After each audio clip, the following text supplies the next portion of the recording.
শ্রী চরণেষু। আমাকে আপনি চিনবেন না, হয়তোবা চিনবেন।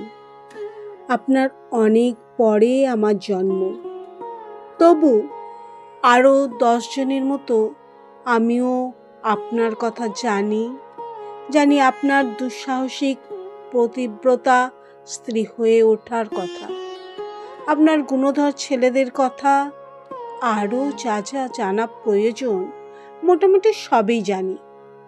একসময় আপনার কথা পড়তে পড়তে অভিভূত হয়ে গেছি, সে অনেককাল আগেকার কথা। তারপর ভাগীরথী দিয়ে অনেক জল বয়ে গেছে, অনেক ঝড় বয়ে গেছে আমার শরীর বেয়েও।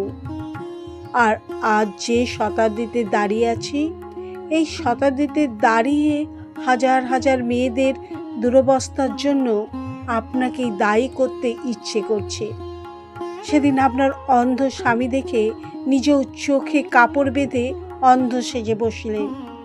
খুবই মহত্বতার পরিচয় দিয়েছেন আপনি, কিন্তু যে ভুলটা করেছেন তার মাসুল যে সমস্ত ভাবিকাল জুড়ে আমাকে বইতে হচ্ছে, তার জবাব কে দেবে?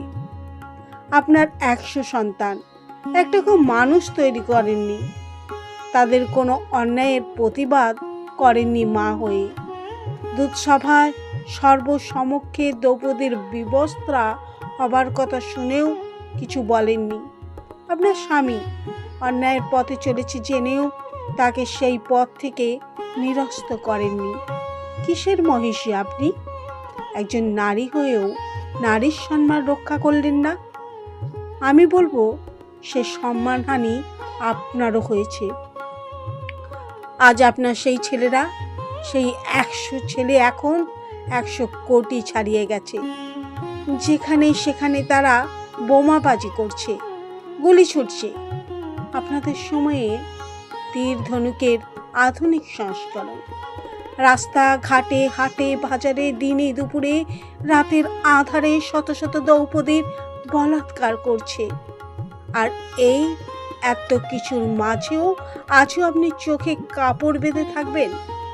আপনি নয় রাজমাতা ছিলেন, বিপদের আঁচড় পাননি কোনোদিনও, তাই সব কিছু সইতে পেরেছেন, মহান প্রতিব্রতা হতে পেরেছেন।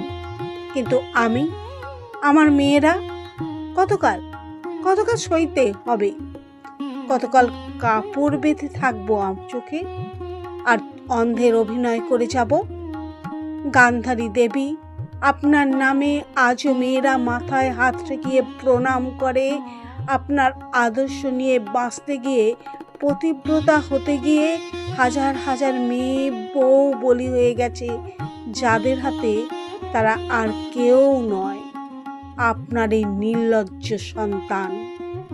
জানি না সেই সময় আপনার অনুশোচনা হতো কিনা, রাতে কাঁদতেন কিনা, চোখ থেকে জল গড়িয়ে পড়তো কিনা বেদনায়, জানি না তাও। কিন্তু আমি কাঁদি। কাঁদতে তো আপনারাই শিখিয়েছেন মুখ বুজে সহ্য করতেও। কিন্তু সব সহ্যের সীমা যেদিন ছাড়িয়ে যাবে, সেদিন প্রতিবাদের পথ একটাই খোলা থাকবে।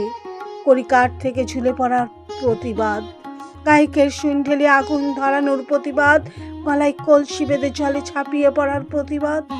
তাও তো আপনারাই শিখিয়ে আসছেন যুগ যুগ ধরে। জানি না এই চিঠি আপনার কাছে পৌঁছবে কিনা, নাকি মাঝপথে দুর্যোধন দুঃশাসনের মতো লোকের হাতে পড়ে বিবস্ত্র হয়ে যাবে কিনা, অথবা আগুনে জ্বলে পুড়ে ছাই হয়ে যাবে কিনা, জানি না তাও। তবু লিখলাম, কারণ প্রয়োজন পড়ে গেল। সেই সব মেয়েগুলোর কথা ভেবে যারা আমার মতন আপনাকেও আজও বিশ্বাস করে। যাই হোক, ভালো থাকবেন। চিঠি পেলে অন্তত একবার পড়ে দেখবেন। ইতি ভারতবর্ষ।